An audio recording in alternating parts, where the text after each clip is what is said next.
नमस्कार, हिमाचल समाचार में आपका स्वागत है। आज के मुख्य समाचार। मुख्यमंत्री ने 15 करोड़ 43 लाख रुपए की लागत के जवाहरलाल नेहरू ललित कला राजकीय महाविद्यालय भवन का किया लोकार्पण। मुख्यमंत्री ने कहा, शिक्षण संस्थानों की वार्षिक रैंकिंग और प्रदर्शन आधारित अनुदान व्यवस्था होगी शुरू। टूटू में 5 करोड़ रुपए की लागत से निर्मित होने वाले खंड विकास कार्यालय भवन का किया शिलान्यास। प्रदेश सरकार जनहित योजनाओं के सफल क्रियान्वयन से हर प्रदेशवासी के जीवन में ला रही खुशहाली। हिमाचल प्रदेश राज्य चयन आयोग 30 मार्च 2024 को आयोजित करेगा ऑपरेशन थिएटर असिस्टेंट परीक्षा। और अब समाचार विस्तार से। मुख्यमंत्री ठाकुर सुखविंदर सिंह सुक्खू ने आज शिमला ग्रामीण विधानसभा क्षेत्र में जवाहरलाल नेहरू ललित कला राजकीय महाविद्यालय लोहारब के 15 करोड़ 43 लाख रुपए की लागत से निर्मित भवन का लोकार्पण किया। उन्होंने टूटू में 5 करोड़ रुपए की लागत से निर्मित होने वाले खंड विकास कार्यालय भवन का शिलान्यास भी किया।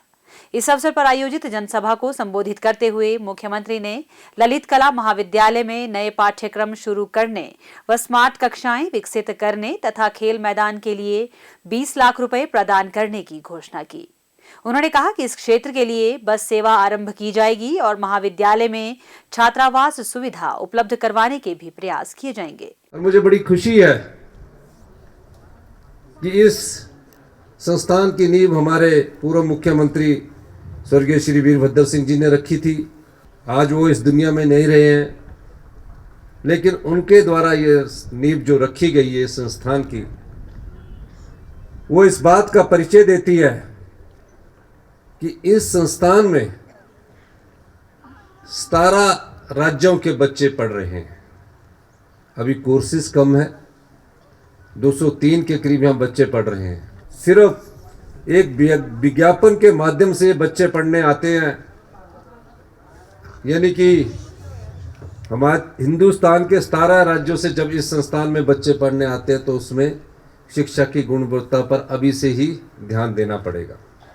जो बच्चों ने पेंटिंग अंदर लगाई है बहुत ही सुंदर है। फाइन आर्ट्स का हिमाचल का पहला कॉलेज है और फिर हिमाचल के इस पहले कॉलेज में जो भी सुविधाएं इस संस्थान को चाहिए होगी आने वाले वक्त में, हम इस संस्थान को वो सुविधाएं प्रदान करवाएंगे।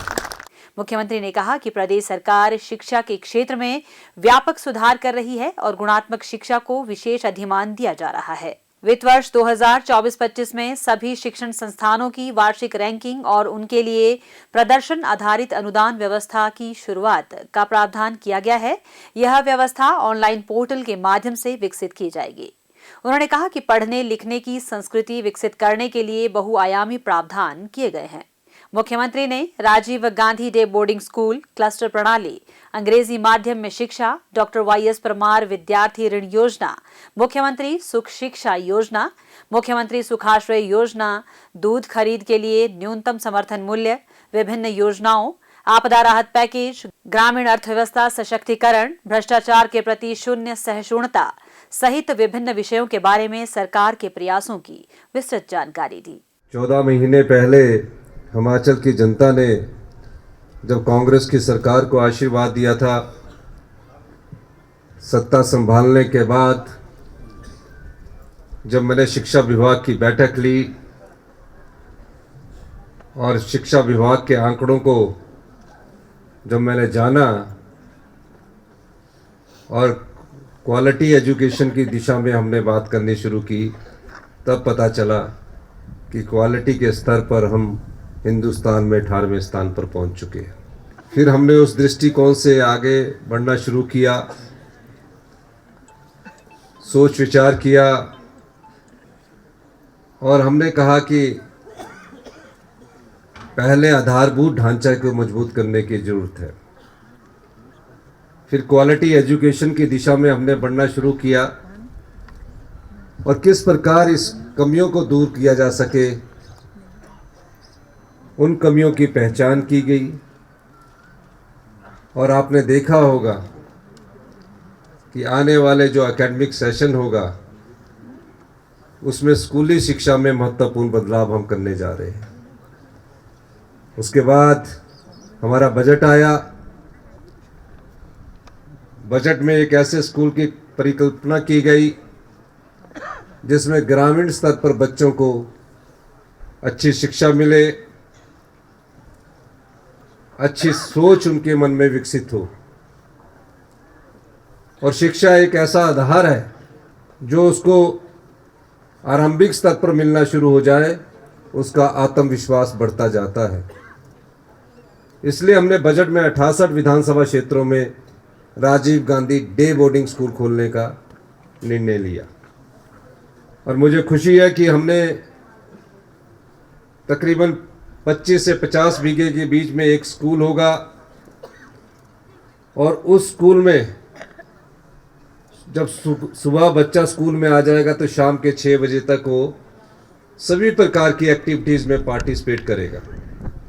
पहले प्राइमरी सेक्शन को मजबूत किया जाएगा और इसके लिए हमने 18 विधानसभा क्षेत्रों में जगह चिन्हित कर ली है और उसमें 300 करोड़ रुपए के बजट का हमने प्रावधान किया है। प्रदेश सरकार समर्पण व पूर्ण प्रतिबद्धता के साथ प्रदेशवासियों की सेवा कर रही है। हिमाचल को आत्मनिर्भर बनाने की संकल्पना को साकार करने की दिशा में नित नए कदम उठाए जा रहे हैं। प्रदेश सरकार लोगों को सुखी, मंगल और खुशहाल जीवन प्रदान करने के लिए प्रतिबद्धता से कार्य कर रही है। लोगों को स्वच्छ पेयजल उपलब्ध करवाने के लिए कई योजनाओं का सफल क्रियान्वयन किया जा रहा है। प्रदेश में न्यू डेवलपमेंट बैंक के माध्यम से 24 तथा एशियन डेवलपमेंट बैंक के माध्यम से 186 पेयजल योजनाओं का कार्यान्वयन प्रगति पर है। प्रदेश सरकार ने वर्ष 2024-25 में किन्नौर, चंबा और लाहौल स्पीति में 29 करोड़ रुपए की लागत से 4 एंटी फ्रीज पेयजल परियोजनाओं को पूरा करने का लक्ष्य निर्धारित किया है। इस परियोजना से प्रदेश के जनजातीय क्षेत्रों में रहने वाले लोग लाभान्वित होंगे। शहरी क्षेत्रों में पेयजल योजनाओं की आपूर्ति में सुधार के उद्देश्य से प्रदेश के जवाली, हमीरपुर, बैजनाथ, पपरोला, नेरचौक में 135 लीटर प्रतिदिन की क्षमता वाली परियोजनाओं का कार्य वर्ष 2024-25 तक पूर्ण किया जाएगा। प्रदेश में पेयजल की गुणवत्ता सुधारने की दिशा में स्थानीय महिलाओं की भागीदारी से village water and sanitation committee का गठन किया गया है। इसके लिए महिलाओं को प्रशिक्षण प्रदान किया गया है। प्रदेश में 69 टेस्टिंग लैब के माध्यम से प्रदेश की जनता को साफ एवं स्वच्छ पेयजल उपलब्ध करवाना सुनिश्चित किया जा रहा है। जल स्रोतों के दूषित होने की संभावना वाले क्षेत्रों में से 37 स्थानों को यूवी सिस्टम लगाने के लिए चिन्हित किया गया है ताकि लोगों को स्वच्छ पेयजल सुविधा उपलब्ध करवाई जा सके। वर्ष 2024-25 में गगरेट, डलहौजी, चुवाड़ी, रिवालसर, भोटा, संतोषगढ़, बैजनाथ, पपरोला और नेरचौक में स्थापित की जा रही सीवरेज परियोजनाओं को पूर्ण करने का लक्ष्य निर्धारित किया गया है। राज्य सरकार प्रदेश के संसाधनों का समुचित उपयोग सुनिश्चित कर हिमाचल को आत्मनिर्भरता के पथ पर अग्रसर करने के लिए प्रतिबद्धता से कार्य कर रही है। व्यवस्था परिवर्तन से नव हिमाचल की संकल्पना को पूरा करने में जुटे मुख्यमंत्री ठाकुर सुखविंदर सिंह सुक्खू हर वर्ग के कल्याण के लिए नीतिगत निर्णय ले रहे हैं। युवा प्रदेश का वर्तमान और भविष्य है और युवाओं के भविष्य को सुरक्षित करने के लिए मुख्यमंत्री प्रतिबद्ध है। हिमाचल प्रदेश राज्य चयन आयोग का गठन इसी प्रतिबद्धता को दर्शाता है। युवाओं को नौकरी का अवसर प्रदान करते हुए चयन आयोग 30 मार्च 2024 को operation theatre assistant post code 1073 के पद के लिए परीक्षा आयोजित करवाएगा। इस पद के लिए आयोग द्वारा 24 सितंबर 2022 जारी विज्ञापन संख्या 38-5/2022 के माध्यम से अन्य पोस्ट कोड के साथ विज्ञापित किया गया था। इन पदों के लिए प्राप्त आवेदनों में से असस्वीकृत आवेदन की सूची अस्वीकृति के कारण सहित आयोग की आधिकारिक वेबसाइट hprca.hp.gov.in पर अपलोड कर दी गई है। उम्मीदवार विवरण के लिए डाउनलोड अनुभाग पर जा सकते हैं। अस्वीकृति के विरुद्ध उम्मीदवार अपेक्षित सहायक दस्तावेजों को 4 मार्च 2024 तक प्रशासनिक अधिकारी हिमाचल प्रदेश राज्य चयन आयोग के कार्यालय में hp-rca@hp.gov.in पर भेज सकते हैं। ऐसा न करने पर उस उम्मीदवार की उम्मीदवारी खारिज कर दी जाएगी और उसके बाद किसी भी आवेदन पर विचार नहीं किया जाएगा। प्रदेश सरकार युवाओं के उज्जवल भविष्य के लिए दृढ़ संकल्प के साथ कार्य कर रही है। सरकार युवाओं को रोजगार और स्वरोजगार के अवसर प्रदान करते हुए उनके कौशल का भी विकास कर रही है। हिमाचल समाचार देखने के लिए सब्सक्राइब करें यूट्यूब चैनल हिमाचल समाचार, फॉलो करें x@DPRHP, लाइक करें Facebook page information and public relations department Himachal Pradesh, follow करें इंस्टाग्राम @DIPR हिमाचल, विजिट करें वेबसाइट www.himachalpr.gov.in। इस अंक में इतना ही। कल फिर होगी मुलाकात। दीजिए इजाजत। नमस्कार।